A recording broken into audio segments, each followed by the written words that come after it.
Tribunal থেকে যোগ দিচ্ছেন আমাদের সহকর্মী ইমন মাহমুদ।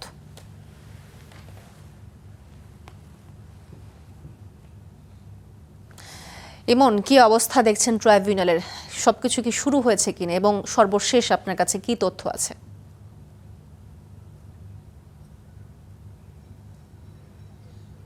তোয়া জিয়াউর রহমান হত্যায় অভিযুক্ত সাবেক সেনা কর্মকর্তা মোজাফফর হোসেনকে সকাল ৯টার পরপরই ট্রাইব্যুনালে হাজির করা হয়েছে। সেনা সদর থেকে মিলিটারি পুলিশ তাকে নিয়েছে এবং সেনাবাহিনীর একটি প্রাইভেট কারে করে তাকে ট্রাইব্যুনালে আনা হয় এবং এর পরপরই ট্রাইব্যুনালের যে হাজতখানা রয়েছে সেখানেই তাকে রাখা হয়েছে। আমরা ধারণা করছি সকাল 10:30টার পরপরই সাধারণত ট্রাইব্যুনাল 2 এর কার্যক্রম শুরু হয়। আন্তর্জাতিক অপরাধ ট্রাইব্যুনাল 2 মূলত তাকে উপস্থিত করা হবে এবং সাবেক সেনা কর্মকর্তা মাসুদ উদ্দিন চৌধুরী, যিনি আরেকটি মানবতা বিরোধী অপরাধ মামলায় গ্রেপ্তার রয়েছেন, তার সাথে একই সঙ্গে মোজাফফর হোসেনকেও ট্রাইব্যুনালে তোলা হবে।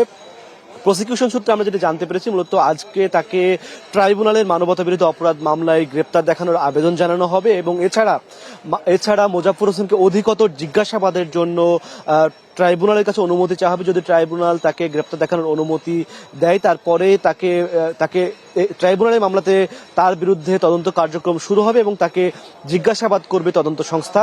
মূলত এর আগে মাসুদ উদ্দিন চৌধুরী, যিনি সাবেক সেনা কর্মকর্তা এবং 111-এর আলোচিত একটি চরিত্র, তাকে গ্রেপ্তার করা হয় এবং আন্তর্জাতিক অপরাধ ট্রাইব্যুনালের একটি মানবতা বিরোধী অপরাধে তার বিরুদ্ধে মামলা শুরু হয়। সেই মামলাতে যখন তার বিরুদ্ধে তদন্ত কার্যক্রম চলছিল, তখন মাসুদ উদ্দিন চৌধুরীর ফোন রেকর্ড তদন্ত করে দেখা যায় যে তার সাথে জন্ড নামের একটি চরিত্রের প্রায়শই যোগাযোগ হচ্ছে এবং যখন ওই চরিত্রটি অনুসন্ধান করা হয় তখন দেখা যায় যে তিনি আর কেউ নন, তিনি মূলত জিয়াউর রহমান হত্যায় অভিযুক্ত মোজাফফর হোসেন।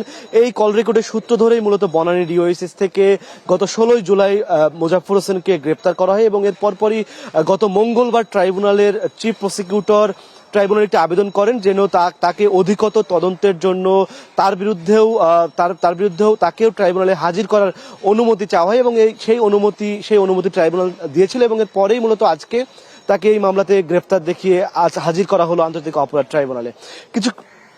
এরপরেই মূলত তার বিরুদ্ধে যে আন্তর্জাতিক অপরাধ ট্রাইব্যুনালের কার্যক্রম শুরু হবে এবং কি আদেশ তার বিরুদ্ধে এলো সেটি আমরা পরবর্তীতে আরো বিস্তারিত তথ্য আপনার মাধ্যমে জানিয়ে দিব। তোয়া।